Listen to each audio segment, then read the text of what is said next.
We're bringing you news tonight out of neighborhoods just like yours. But we start with a look across northeast Wisconsin as protests form against the country's military action in Venezuela.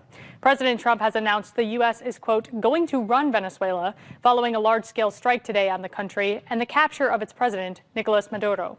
In Oshkosh, a small group of demonstrators said they're standing in solidarity with others in the U.S. who oppose the invasion. I'm in Oshkosh, and behind me, a crowd is gathered to protest the recent developments between the U.S. and Venezuela. Organizers say they're standing in solidarity with demonstrations happening all over the state. These protests come after the U.S. launched a military attack on Venezuela early Saturday morning.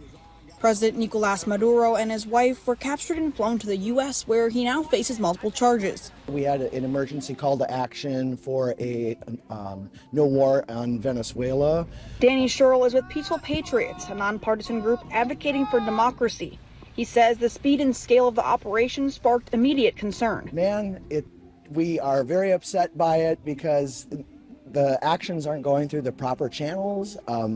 Possible civilian deaths. I don't know about, how legal and like war crime, it's just humanitarian crisis. Organizers say Oshkosh is just one of the communities stepping up. All just sat around like nothing would change. So we are one of many doing calls to action. Attendees say showing up in person is a way to push back against what they see as a growing pattern. Honestly, I think it's about just trying to do whatever little bit that we can to try and fight back against all of the insanity that currently is happening right now. Duacek says he's concerned about the role of executive power and the lack of congressional involvement. And so when something like this large happens, where we're literally kidnapping officials from other countries, when Congress isn't declaring war, Congress isn't even told until it already is underway, we need to speak out as quickly as we can that we don't want that in this country. And both say these rallies are meant to be inclusive and urgent. Instead of staying home,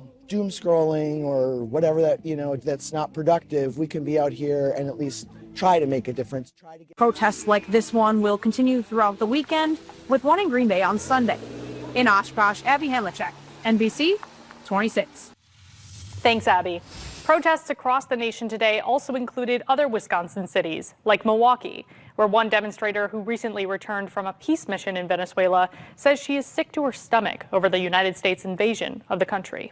The main message I got from the Venezuelan people is that they understand that their lives are better now, that they have more food, more healthcare, free housing that's high quality and safe because of the Bolivarian Revolution, because of the leadership of President Maduro and the PSUV, the Partido Socialista Unido de Venezuela, and that they stand with that and they demand their sovereignty. At the state capitol in Madison today, organizers gathered for another similar protest. Congressman Tony Weed released a statement on today's military action saying, quote, President Trump successfully extradited an indicted dictator and accused narco-terrorist without a single American casualty. Senator Tammy Baldwin also shared her response to the attack, saying in part that the action, quote, puts American troops in harm's way with no transparency, justification, or clear path forward, end quote.